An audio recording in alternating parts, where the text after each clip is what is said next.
Bab 6. Saringan 2. Lakukan berdasarkan kondisi Anda sendiri. Kita sudah bicara tentang pembebasan di awal buku ini. Saya harap Anda bisa melihat bagaimana saringan 1, lakukan atau jangan lakukan, memberikan pembebasan itu kepada Anda. Setiap kali mengatakan tidak pada sesuatu yang tidak penting, Anda membebaskan waktu untuk hal yang memang penting. Terlepas dari waktu tambahan yang Anda temukan setiap hari, Anda kini juga seyogyanya bisa merasakan atau menemukan kembali sejumlah perasaan baru. Misalnya Anda bisa mengalami rasa kejelasan yang lebih besar. Sebelumnya Anda melihat bahwa beberapa hal sangat penting dan banyak hal sebenarnya tidak penting. Dan setiap kali Anda menginvestasikan waktu pada sesuatu yang sangat penting, serta mendapatkan kemajuan Anda dalam pengertian sesungguhnya, menjalani hidup yang dimaksudkan untuk Anda di dunia kerja, Anda bisa mengalami rasa kepuasan kerja dan kebebasan kreatif yang baru. Anda bisa meluangkan waktu untuk hal-hal yang bermakna dan melakukannya dengan sangat baik. Anda punya waktu untuk menarik napas, berpikir, dan menjadi kreatif. Anda mengenyahkan hal yang tak berguna dan mubazir untuk berfokus pada makna pekerjaan Anda yang sesungguhnya. Anda memberikan kinerja yang jauh lebih baik untuk waktu yang Anda investasikan. Anda mendapatkan manfaat maksimal bagi uang Anda. Itu dirasakan oleh Anda, atasan Anda, dan orang lain yang Anda temui. Dalam kehidupan pribadi, Anda akan merasakan hal itu jauh menyerupai hidup yang Anda inginkan. Ada orang yang melaporkan perasaan keadaan tak bisa lebih baik lagi pada titik ini. Jadi, Anda bisa melihat bahwa meskipun pada pandangan pertama, saringan ini sangat sederhana, alat ini sebenarnya memberi Anda kekuatan yang luar biasa. Dan jika buku ini harus diakhiri sekarang, Anda sudah memiliki segala sesuatu yang Anda perlukan untuk membuat perubahan-perubahan besar dalam hidup Anda. Namun, kita belum selesai. Kita punya satu senjata lagi dalam perbekalan kita. Dan yang satu ini sangat hebat. Ini akan memastikan ketika Anda mengerjakan sesuatu, Anda akan melakukannya. 1. Seefisien mungkin. 2. Dengan sesedikit mungkin waktu, upaya, energi, sumber daya, dan uang yang terbuang. 3. Dengan sesedikit mungkin kejutan yang tidak menyenangkan, dengan seminimal mungkin penanganan di bencana, dan dengan stres minimal.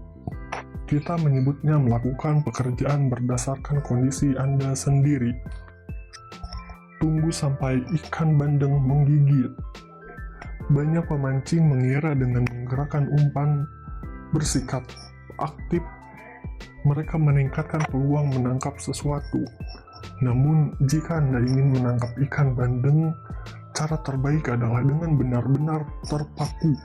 Benar-benar terpaku itu cukup sederhana, yaitu Anda melempar umpan ke air, lalu membiarkan umpan diam di sana, dan diam di sana, dan diam di sana. Para pemancing yang kesal melempar umpan tanpa menangkap ikan, namun pemancing yang bijak membiarkan umpan tenggelam ke dasar dan membiarkan kail menjadi kendur. Sang pemancing kemudian tidak berbuat apa-apa selain menunggu ikan menyambar umpan. Melakukan sesuatu sesuai kondisi Anda sendiri. Mari kita melihat terlebih dulu hal-hal yang bisa diperintahkan atau dimintakan kepada Anda. Permintaan yang datang kepada Anda di tempat kerja itu bisa berkisar dari apakah Anda keberatan mengerjakan hal kecil ini, sampai saya ingin Anda menjalankan proyek X, namun terlepas dari apakah itu tugas kecil atau proyek berskala besar, permintaan itu selalu dikemas bersama sejumlah batasan. Batasan adalah hal-hal seperti saya memerlukannya sebelum pukul 4 hari ini, atau saya memberi Anda proyek X, anggaran sudah dipatok pada angka 2 juta, dan Anda harus melakukannya dengan tim Anda. Atau cakupan proyek ini sudah disepakati dengan pelanggan dan tanggal yang diberikan oleh bagian penjualan kepada mereka adalah 30 September. Anda tahu hal semacam itu. Bisa diduga juga bahwa batasan-batasan itu mungkin dipaksakan oleh diri kita sendiri. Di dunia kerja mungkin ada budaya kita tidak bisa berkata tidak, yang Anda rasakan menekan Anda. Di luar pekerjaan Anda mungkin merasakan kewajiban-kewajiban tertentu untuk mengikuti irama orang lain, untuk mengerjakan hal-hal yang mereka ingin Anda lakukan. Hal pertama yang harus Anda sadari adalah Anda tak perlu menyetujui batasan-batasan itu. Hal itu terutama berlaku di tempat kerja. Jika Anda setuju dan batasan-batasan itu ternyata mustahil tercapai, pada akhirnya Anda akan mengalami kekacauan besar. Anda akan bekerja pada malam hari dan akhir pekan, membatalkan liburan, serta merasa tertekan. Pekerjaan akan menghabiskan seluruh waktu Anda.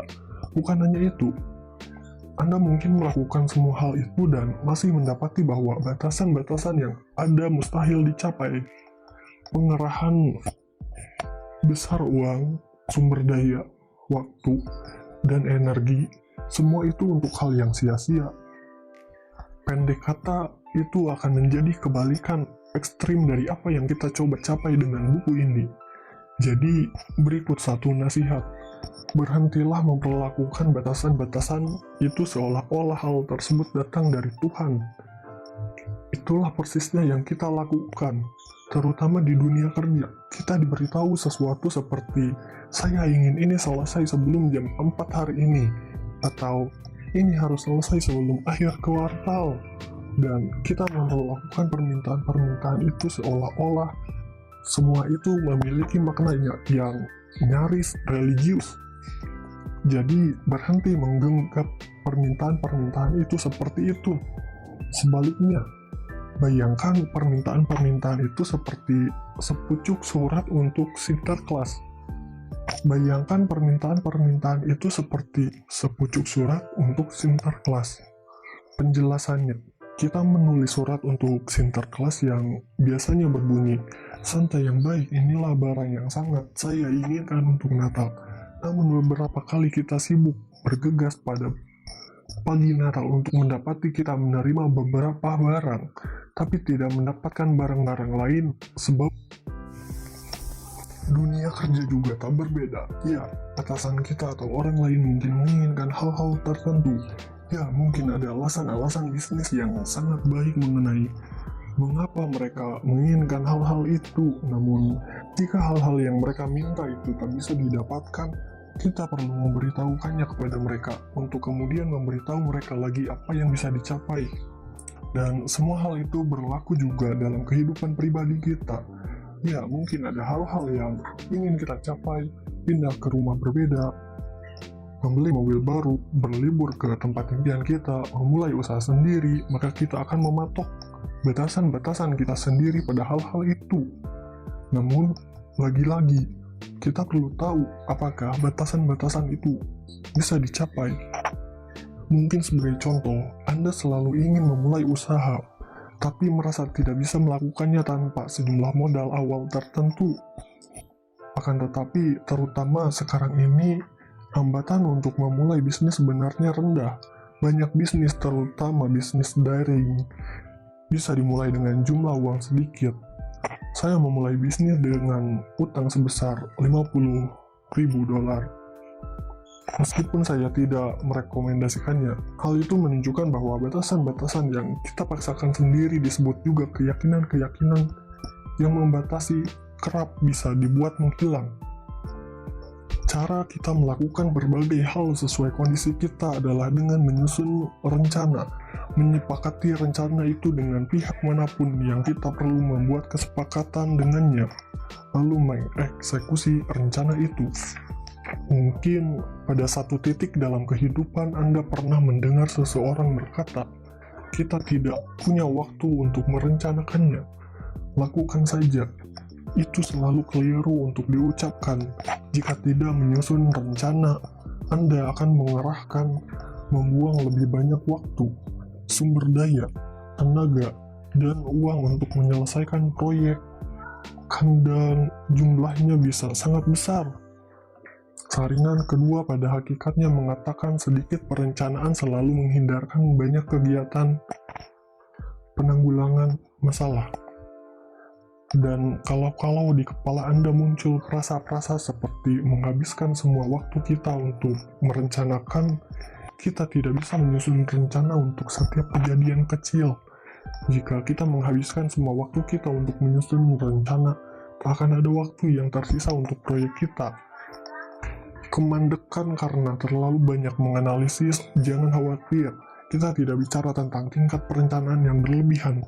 Sebaliknya, perencanaan itu harus cukup memadai untuk memastikan Anda tidak melakukan keputusan dan komitmen secara tergesa-gesa, serta melibatkan diri Anda dalam kekacauan. Sedikit perencanaan selalu menghindarkan banyak kegiatan penanggulangan masalah. Mengapa perencanaan itu ide yang sangat bagus? Bayangkan ini, waktu menunjukkan sekitar pukul 6 sore, dan Anda tiba-tiba menyadari bahwa Anda lapar, sehingga memutuskan untuk memasak makan malam. Bayangkan kemudian Anda melakukan hal-hal berikut. 1. Menyalakan kompor gas. 2. Melongok kulkas untuk melihat adakah bahan untuk dimasak. 3. Anda mendapati tidak ada yang Anda sukai di kulkas, sehingga memutuskan untuk pergi ke supermarket. Tentu Anda mematikan kompor sebelum pergi. 4. Anda pulang membawa beberapa butir telur. Anda akan membuat telur dadar. 5. Anda menyalakan kompor gas lagi. 6. Di mana penggorengan? Oh, ada di mesin pencuci piring yang sedang separuh menjalankan siklus pencuciannya. Oke, mari menunggu sampai siklus pencucian berakhir. Kembali matikan gas. 7.